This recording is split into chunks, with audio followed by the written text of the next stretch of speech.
Сабалар хайыр сайғылы достар. Егер сабаңыз яқшы пікірлерінен ве хаберлерінен башланса, мұтлақ бұтын күніңізді яқшы ве мувапақиетлі кечежек.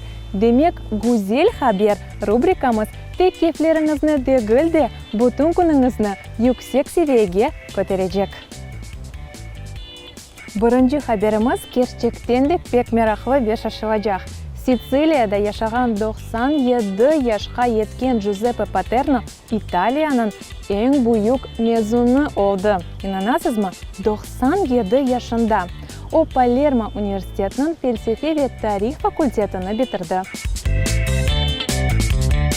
Джузеппе дипломдан ғайры да дефне чемпионы де алды. Адетінше Италия студентлері оқуыны бітіргенде бойлы чемпионен тақдирлене екенлер. Университетінің мәліматына көре, Хардбаба имтиhanlarını yüksek дәрежеде беріп, оқуыны аля бітірді.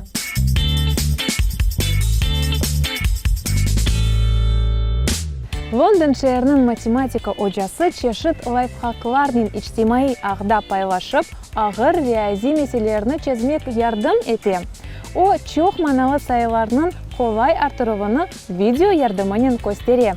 Ве бұл видео оқадар популяр олды ке, бір хач күн ішінде 25 миллион бақыларыны топлады. Демек, сайыларны насыл артырмақ керек? Екі рақамлы сайыларны артырмақ үшін шу рақамларға ұйғын келген сызықлар сызмақ. Соңра әсе кесішме нұқталарны белгілемек, ве соңки сайыларны солдан оныға язмақ керек.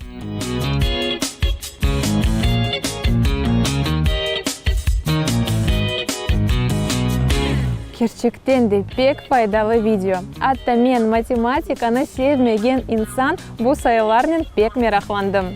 Шымдыки күнлерімізді әрбір ресам алышылған бояларны сечіп алмай, базалары өз ғаясыны ифаде етмек үшін башқа материаллармен қолланалар. Мисал үшін 34 яшылы Чейн Шаодзюн ажайып бір ресімні яратты. Еңгісасы бұл ресімні yapmaq үшін отек мықлармен қолланды екен. Бұл видеоны әркез көрмек керек. Шашылы жақшей. Шу тақтада фелінің ресіміні yapmaq үшін Қытайда яшаған ресім очасына 70 бен мық ве 8 күн керек олды. Ресамның истидатына қимет кеткен инсанлар оның сабырына шашып қалғанлар. Соңында есе ең гүзел ве ең esas хабер. Саба программамыз ниайет тәтелерден қайтып сызны яңы ве мерақлы рубрикаларынан айретпе қалдырмақ азыр. Демек, күнделік январымызны қачырмаңыз, біз іле алыңыз. Көрішкенже!